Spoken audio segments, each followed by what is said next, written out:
Mainkan ya mas. Siap Jenderal. Mainkan ya mas, kode Irjen Teddy Minahasa ke AKBP Dodi untuk tukar sabu dengan tawas. Kasus peredaran narkoba yang dikendalikan oleh Irjen Teddy Minahasa mengungkap fakta menarik di dalamnya. Irjen Teddy Minahasa diketahui menyuruh anak buahnya yakni AKBP Dodi Prawira Negara untuk menukar barang bukti narkoba jenis sabu-sabu sitaan Polres Bukit Tinggi dengan tawas. Dodi pun menyanggupi perintah atasannya tersebut dan melakukan kerjasama dengan sejumlah orang.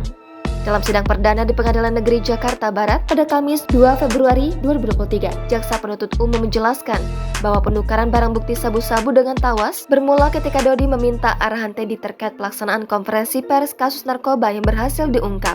Saksi Dodi Prawira Negara mengirimkan pesan melalui aplikasi WhatsApp kepada terdakwa untuk meminta petunjuk mengenai waktu pelaksanaan press release penangkapan terkait pengungkapan peredaran narkotika jenis sabu tersebut. Dodi dan Teddy kemudian berkomunikasi melalui sambungan telepon untuk membahas waktu pelaksanaan konferensi pers kasus narkoba.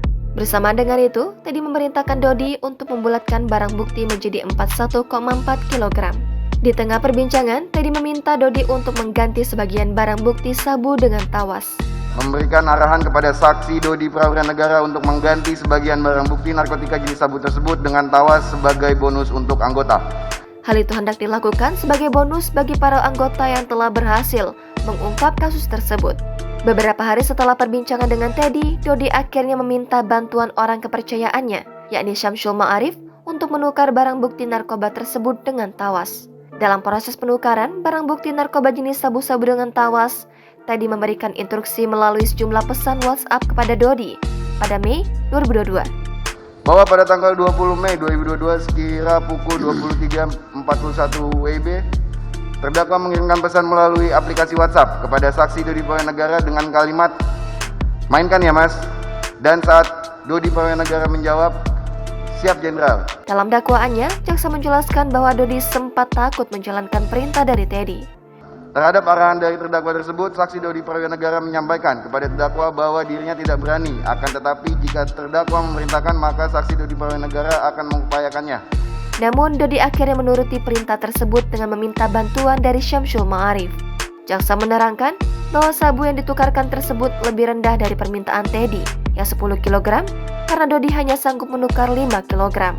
Sebagai informasi, kasus peredaran narkoba yang dikendalikan oleh Teddy Minahasa terungkap dari penyelidikan Polda Metro Jaya. Dalam penyelidikan itu, awalnya Polda Metro Jaya mengungkap jaringan peredaran narkoba dan menangkap 3 warga sipil. Setelah itu, penyidik Polda Metro Jaya melakukan pengembangan dan menemukan keterlibatan 3 polisi. Pengembangan penyelidikan terus dilakukan sampai akhirnya penyidik menemukan keterlibatan Teddy. Kadif Propam Irjen Syahardiantono pun diminta Kapolri Jenderal Listio Sigit Prabowo menjemput Teddy untuk diperiksa. Polda Metro Jaya kemudian menetapkan 11 orang sebagai tersangka kasus dugaan peredaran narkoba jenis sabu termasuk Teddy Minahasa. Sementara itu 10 orang lainnya adalah Hendra, Ariel Firmansyah, Aibda Ahmad Darmawan, Mai Siska, Kompol Kasranto, Aibtu Janto Situmorang, Linda Pujiastuti, Syamsul Ma'arif, dan AKBP Dodi Prawira Negara. Teddy dan para tersangka kemudian ditahan di rumah tahanan narkoba Polda Metro Jaya. Para tersangka dijerat pasal 114 ayat 2, subsidiar pasal 112 ayat 2, junto pasal 132 ayat 1, junto pasal 55 Undang-Undang Nomor 35 Tahun 2009 tentang narkotika. Jangan lupa subscribe, share, komen, dan like ya.